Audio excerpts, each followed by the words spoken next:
Well, well, well. I bet you thought you'd seen the last of me. Nope. Nope.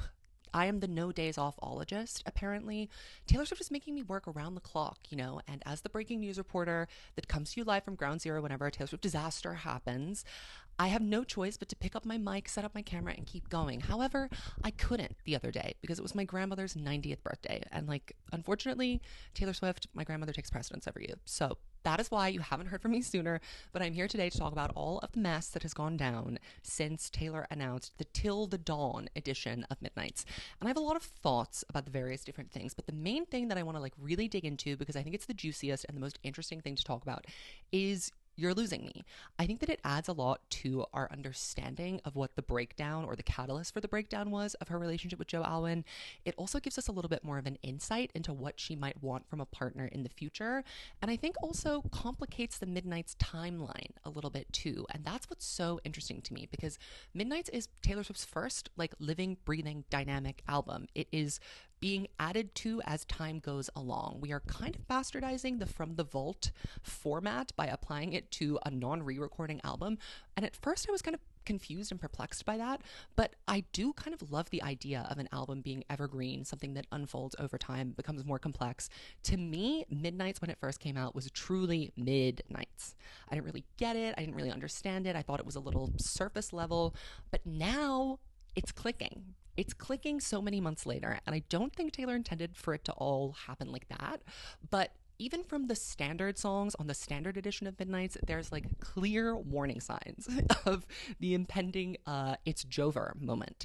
And that is interesting and becoming more and more clear as we go along. Now, if you've never been to my channel before, my name is Zach and I'm a Swiftologist, and I talk about all things thoughtful pop culture. I make weekly videos. I usually branch out and talk about other people. I have a lot of videos on Lana Del Rey. I have one on Lorde. I have one on Prince Harry's stupid book.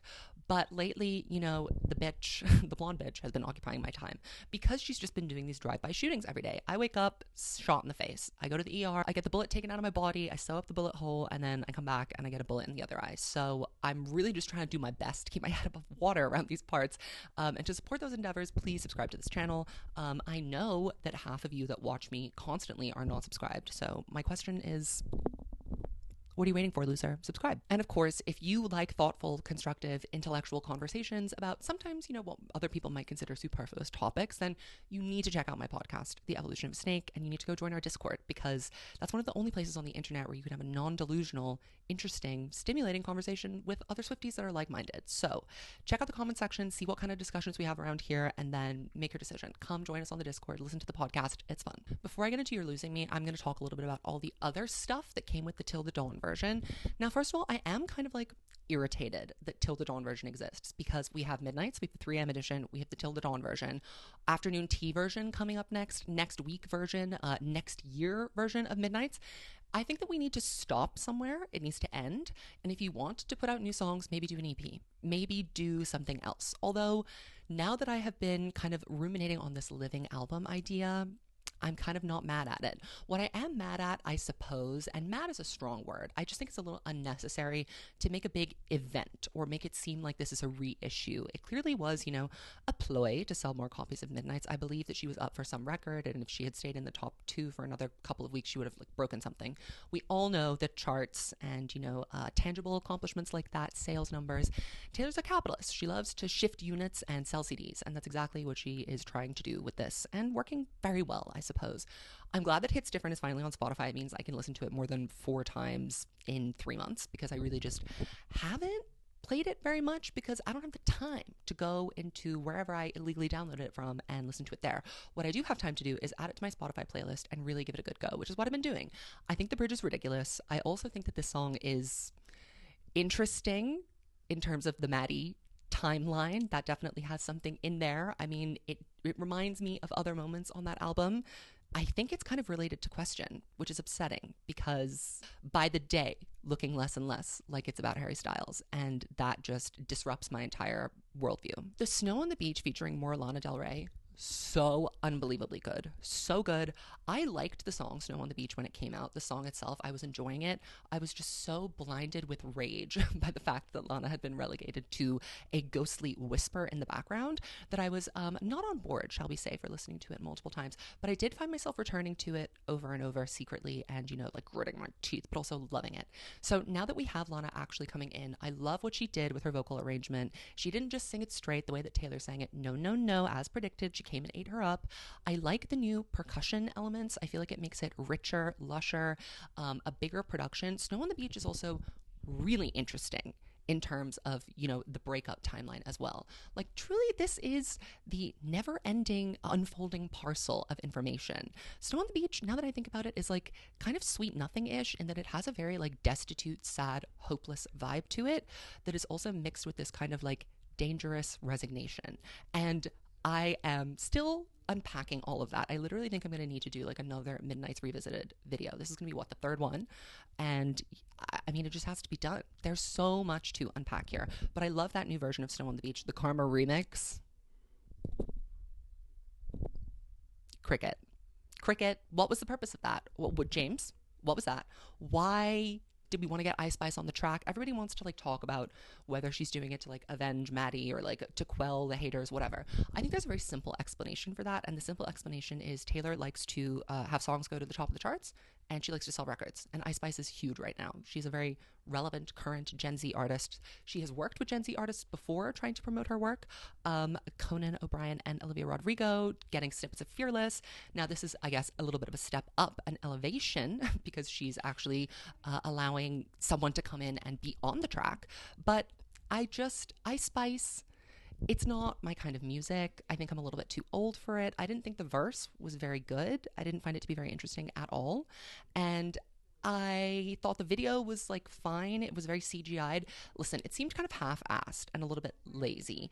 And I really liked the shot of her like as the forest, like seeping into the hills. I thought that was really cool. But other than that, nothing really stood out to me about this. The Midnight's music videos, just in general, the visual discography of it has been super, super underwhelming. So I don't really know how I feel about that. So let's talk a little bit about the idea of Midnight's being like a living, breathing document. Okay, so we had the 13 tracks that came out initially that told an interesting story. I mean, it told us a bigger story than we initially thought.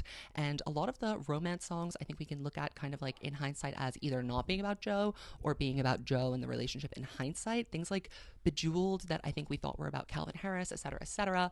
We now know who the real subjects of those photos were. I mean, if we're just looking at it as a body of work in and of itself, is kind of not that remarkable. And I think that Taylor knew that, which is why she almost immediately came out with a B-side, so the 3 a.m. tracks. And the whole conceit of Midnight's being like about these turbulent, stormy nights throughout her life really truly was, I think, a deceptive tool to throw us off the scent of the fact that her relationship was in a state of disrepair. And I think that she just hadn't really come to a conclusion as to whether or not it was really going to end.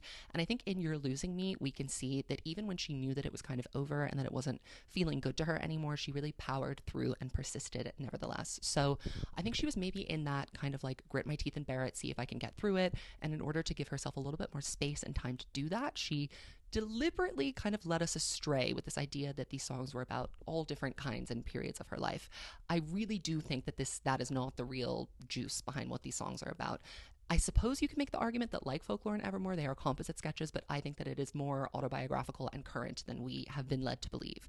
And the 3 a.m. tracks, I suppose, are actually kind of more in line with what the original idea of Midnight's was. Songs on that edition that I think are probably true to form and fit in the conceit that she laid out for us are like Glitch, Would've, Could've, Should've, High Infidelity 2. I would say there's like more reminiscence in the 3 a.m. tracks. The addition of You're Losing Me, just having this one random song, calling it From the Vault and tracking it on to the end of the 3 a.m. tracks. I don't even know like where this fits in the chronology for her in her mind, but that is an interesting choice to make at this specific time. Like, she's kept her inner feelings about her relationship kind of either hazy or, masked as something else. I'm thinking of songs like Peace and Hoax, or she has like deliberately led us astray with songs like Invisible String or Mastermind and kind of tried to obfuscate the fact that there have been more, trials and tribulations than maybe we realized. And that's totally fair. Like, it's totally fair to keep her life private. And, we know she was on a kick for that for a long time.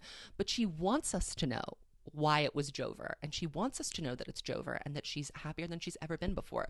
She's literally sending us subliminal messages. Like, she could have found any old song, I'm sure, and trotted it out and put it on. I'm sure she had another like fun one in the bank, like an anti-hero or a karma or something like that, like a taking shots or sipping tea kind of song.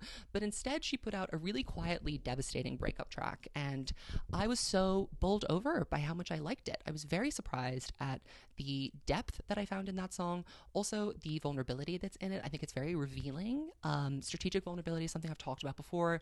Taylor shows us, specific moments and instances of her being vulnerable in order to, gain sympathy, create an authentic connection with the audience. That is for sure at play in choosing to release this song and making such a big deal out of it as well. It's definitely a huge spectacle. When you're launching a new reissue of an album and you have 4 tracks and only one of them is new material, then people are going to be interested. They're going to be picking it apart. And that's exactly what I'm doing today. I'm interested and I'm picking it apart. And I think that in general, like, my overall thoughts on it are that it is a really stunning track 5-esque moment that I think would belong so nicely on the 3 a.m. edition version of this record. And I have kind of rejigged and reshuffled my original Midnight's tracklist reshuffling. And if you're not familiar with what that is, I have a series on my channel where I take Taylor Swift's often chaotic and nonsensical track lists and rearrange them into something that like tells an emotional story or makes sense vibe sonic wise to me. So I did that for Midnight's, and I've just gone and updated it. I even put in You're Losing Me. It's not on Spotify, but I found a way, and I put it into more of a sense, I think, of what chronologically happened. So maybe we can just go through that a little bit, and I can explain to you like where I think this song fits in the whole It's Jover breakup. I asked you guys for a bunch of questions, like what you wanted me to answer about this song, and one of the most asked questions was, when do you think that this song was written? And I think my co-host of The Evolution of a Snake, Madeline, and I share a very similar theory on this. Love how, as this information continues to unfold, our original, Twitter space that we did when Joe and Taylor broke up, and we began calling Joe the heirloom turkey, that video I made, that podcast episode we made, I think that we have been, actually pretty spot on most of the time throughout with our assertions on what happened and what the issues in the relationship were. So props to us for doing that. But I think that it can be safe to say that You're Losing Me was written, we think, after the Grammys. And I don't really know why we have the vibe that happened, but Madeline did kind of explain it a little bit on the Patreon, and I've been mulling over the same thing. So I want to share that with the audience today. And that idea is that, they were last pictured together, like seriously holding hands and being coupley in October, right before Midnight's came out. Again, I've talked about how maybe that was a PR decision.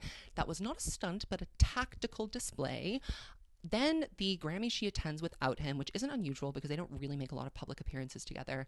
He did attend her Grammys after party because she was pictured wearing his jacket, but there are no pictures of him like in attendance at the party. And there are a couple of lyrics in You're Losing Me that actually point to it being that event that might have been one of the catalysts for Taylor being like, I have to give up. And I feel like I'm in a position where I am waiting for you to choose me, and you are just continuing to make the choice to not make any choice. And that is actually worse than just saying no. So that's a thread that I saw running through this song a lot. And in terms of the timeline, I tried to reflect it in this playlist that I've created, but I don't think that it's 100% correct. But spiritually, this is like how I think it happened. Okay, so this is what we got.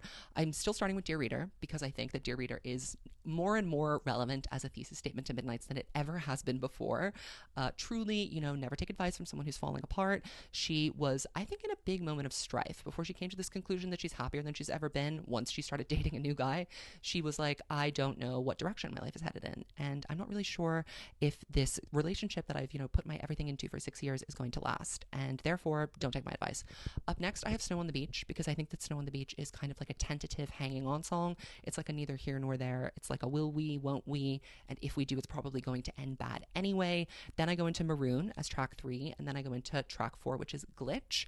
And I think that both of those songs are the beginning parts of her starting to reminisce about other people, of her daydreaming and thinking about dating people that are not the people she was currently in a relationship with.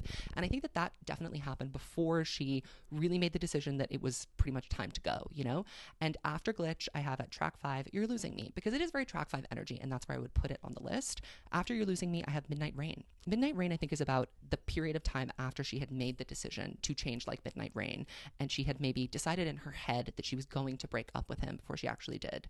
Then we get into Question and Would've, Could've, Should've, and Lavender Haze, and Bejeweled, and Antihero, and Karma. and Hits Different and Mastermind and You're on Your Own Kid. Now, I'm for the sake of brevity, because I think we have a lot of other things to talk about today, I won't go through every single reason why I have the track list the way that it is.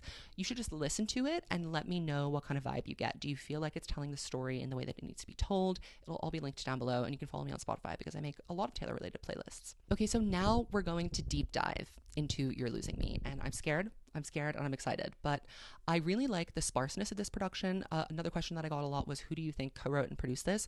Or do we not know this information? Is it not out? I tried to find it and couldn't. It sounds like a Jack Antonoff production, but then again, it does have kind of like high infidelity vibes too, so I'm not really sure. I think it was probably a solo write, but you know, a lot of Taylor's songs that have solo write energy are also co-written by Jack, because I think he just gets her, understands her filter, etc., etc. So we start with, you say I don't understand, and I say I know you don't, and that really just immediately reminded me of Lavender Haze and that harbinger of bad things to come. Staring at the ceiling with you, you don't ever say too much, and you don't really read into my melancholia, which I think we've all kind of come to decide is not actually a compliment. It's not about someone, you know, being resilient. It's actually about someone being dismissive or someone being unobservant, which is not a quality you want to have in your partner. If I'm feeling melancholic, I want the person that I'm with to sense that, or try to sense that, or ask me what's going on. Obviously, you can't be a mind reader, but intuition is something that we all have and can use, right? Especially when you know someone so well and you're attached to them for your whole life. Like, you should be able to discern if they're going through a bad time or not. We thought a cure would come through in time. Now I fear it won't. So we know that it had been Jover a little bit, like 50% Jover, 20% Jover for a while. They had been going through stuff. And now that I think about it, when I look back on the discography, there's a lot of tumult in their relationship from the very beginning. Like, Reputation was, you know, a time when Taylor was feeling really down, and there was definitely kind of like a victim savior complex in which they, you know, ignited their relationship and developed the spark. Dancing with Our Hands Tied, there's a lot of anxiety and a lot of fear of loss. And I think that Taylor felt pretty insecure throughout the entire relationship. And she does strike me as a person who needs a lot of validation. So I think that, you know, to be with someone who is like a bit of a snob, a bit of an elitist, British, just in general, you know, stiff upper lip, that is just so not emotionally how she operates. I think she is the kind of person who like lays her cards on the table to a certain extent and then expects you to kind of pick them up and guess what they are if she doesn't immediately tell you what each of them means. That's just my kind of read of Taylor, is that she's extremely emotionally intelligent, and she, I think, needs a partner that can match her with that and can anticipate and try and understand why she always wants to change like Midnight Rain. Joe simply, you know, the heirloom turkey was not equipped. He did not have the tools to handle this very complex case. Remember looking at this room and we loved it because of the light. Now I just sit in the dark and wonder if it's time. That is a wonderfully classic Taylor Swift song. I have missed the true breakup songwriting so much, because I think that is really where she gets the chance to shine, and she really understands how to communicate what she's feeling when she's heartbroken through song. So that's why I think the song is so good. But I think, you know, it reminds me of I Wake in the Night, I Pace Like a Ghost, all of those 2 a.m. references, Live Through the Darkness at 1:58 from Last Kiss.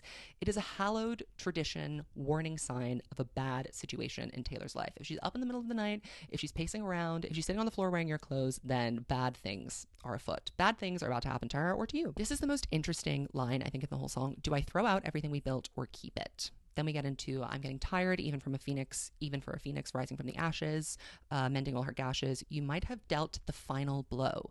That is so interesting here to me, and I can't quite figure out like what that final blow is or what the blows before it were. I think that Joe like undermined her or invalidated her or didn't make her feel as though she was, you know, the jewel that could make the whole place shimmer, as she should always feel. And I have a couple of theories as to why that is, maybe later on in this video. But I think the sunk cost fallacy is something that is so real in straight relationships I've seen specifically. It's like, I've invested so much time into this and I've tried so hard to make it work that wouldn't it just be a waste of the energy I put in it to end this relationship now? And that is like, it's a fallacy, because, you know, if you're not happy, investing even more time into it is not going to make you any happier. But I can kind of understand like the sunk cost fallacy for someone like Taylor Swift, whose relationships are so public. And even though she wasn't public like with being with Joe in public, she was very public about feeling in love with him and feeling happy and feeling like she had finally found the perfect person for her. And it was, I suppose, it could seem to her that it was a little embarrassing to reverse course and to revert back to actually, you know, I've been broken up with again, or I've broken up with someone again, hee hee, I'm single, here's another breakup song. I think she really was trying to like I don't know, make it work for the sake of herself, not just for the relationship, not just because she loved Joe, but because she wanted to prove to herself that she could make something last and she could make something work. And unfortunately, when it comes to relationships, like, you just can't force it like that. You can't have one person doing all the heavy lifting and expect things to go well. And I think that Taylor did definitely start to realize that when she was doing all the heavy lifting and not receiving anything back, that actually, wait, is this like, do I throw it all out or do I keep it? Because it's starting to seem like if I throw it out, I'm not going to feel any worse than if I keep it. So I might as well. I love the chorus. Stop, you're losing me. The pulse, the heartbeat. I find it very affecting. A lot of people were saying that there was something like with Wildest Dreams there. And like, guys, sometimes things are just coincidences. Sometimes things are just like done twice. It's not always that they're related. And I like won't even try to bother to draw a correlation between Wildest Dreams and You're Losing Me, because the subjects of both of those songs have like nothing to do with each other. So we're just going to pretend we didn't hear that. Here's another interesting and I think like accidentally revealing part of the song. Every morning I glared at you with storms in my eyes. How can you say that you love someone you can't tell is dying? And then she says that he can't tell that her face is gray and she is sick. So I think Taylor really has this inclination to linger in relationships past the point of them working, just to prove to herself that she can, as I mentioned before, or to do her absolute very best so that she can walk away from a situation with her hands up saying, I tried and I did everything that I could. I think she is a very kind of like moral absolutist, as we know. That has softened over the years a little bit, but she's very guided by like doing the right thing. And I think the only person that can tell her what the right thing to do is herself, which is why she's so devoted and so committed until, you know, a feeling changes. And then all of a sudden that commitment and that sacrifice and that dedication disappears because her feelings have changed. Her mind has changed. She's very dictated and navigated by her emotional compass. And I think that she tries to ignore the emotional compass sometimes, and whenever she does, it doesn't work out well for her. And I think this is the lesson that she's going to keep learning throughout her life, which is that, you know, if you have a gut feeling about something, if you have an intuition, it's best to listen to it, to lean into it, rather than try and push it away for the sake of doing the right thing or the good thing or the optimal you know, situation that might look better or seem practical. And back to kind of that idea of Taylor being very intuitive and wanting to have an intuitive partner, just revisiting something that I mentioned earlier in the video, I think she wants someone who can anticipate and also handle the kind of ever-shifting tides of her emotional compass that we've just talked about being so like driven, but also very capricious, like it can change on a dime. And I just don't think that it's possible to have a partner be intuitive and like in tune with you to such an extent that they can immediately anticipate your needs. And it's also on you as a partner to communicate when you are upset and when you do feel like there is a problem. That tendency to like linger and stay in a situation longer than you should just for the sake of making it work is actually kind of like a dishonest thing to do to another person. It's not manipulative, but it's a little bit deceptive in that if you really feel that something is not going to work and you know deep in your heart that it isn't, and yet you still keep trying and you build up resentment for the other person by expecting them to kind of turn around and behave differently without you even expressing or communicating what you need from them, that is a little bit childish. Like if you're just stomping around the house with like storms in your eyes and doing pointed silences and like slamming kitchen cabinets very loudly and trying to get someone to notice you without actually saying, hey, I need you to start noticing more. I need a little bit more of attention so that I can feel secure in our relationship. If you don't do that, then I think the blame kind of gets a little bit shifted onto both parties for not being clear about what either of them wanted to happen in this scenario. But for sure, it definitely seems throughout and through other songs on Midnights that Joe was either completely neglecting or deliberately ignoring her emotional needs and certainly taking her for granted.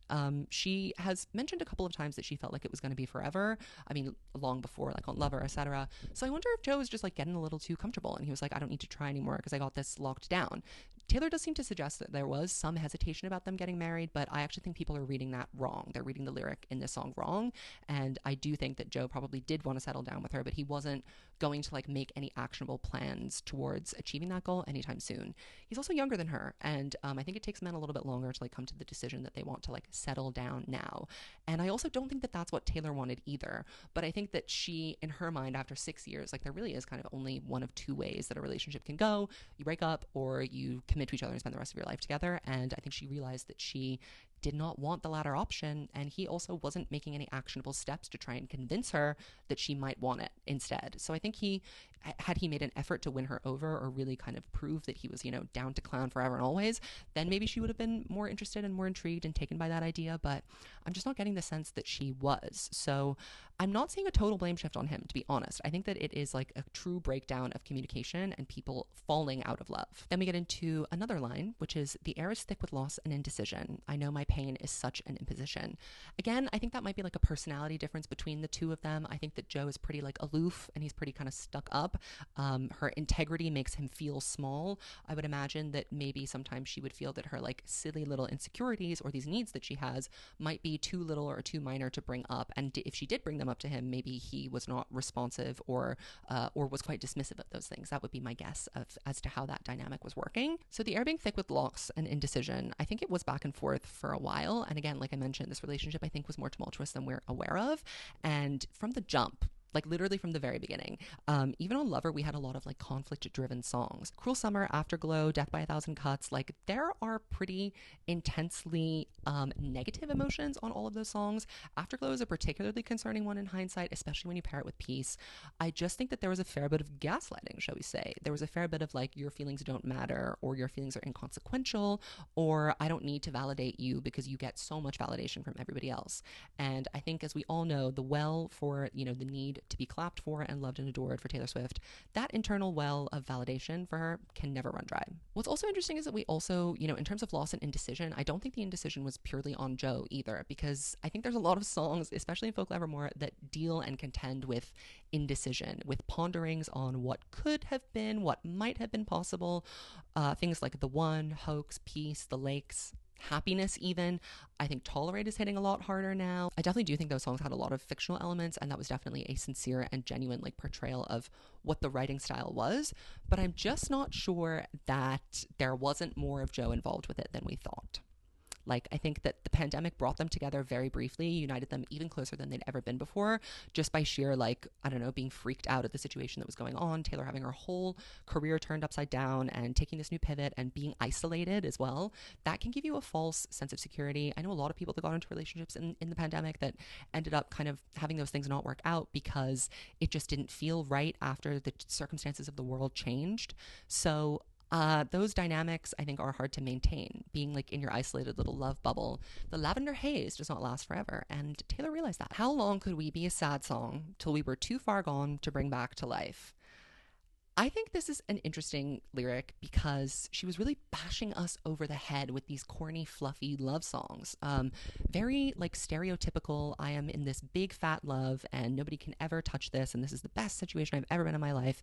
But she was also kind of like simultaneously signaling throughout the entire time, as I just mentioned on Lover and with Folklore and Evermore, that this was not a steady relationship. And I think now like the perspective we can take away from that is like, just because a like public facing relationship seems to be private doesn't mean that it's peaceful or that it's consistent. It just means that we're not shown the ins and outs of it. And I mean, we're being shown the ins and outs of it now. And does it look peaceful or consistent to you?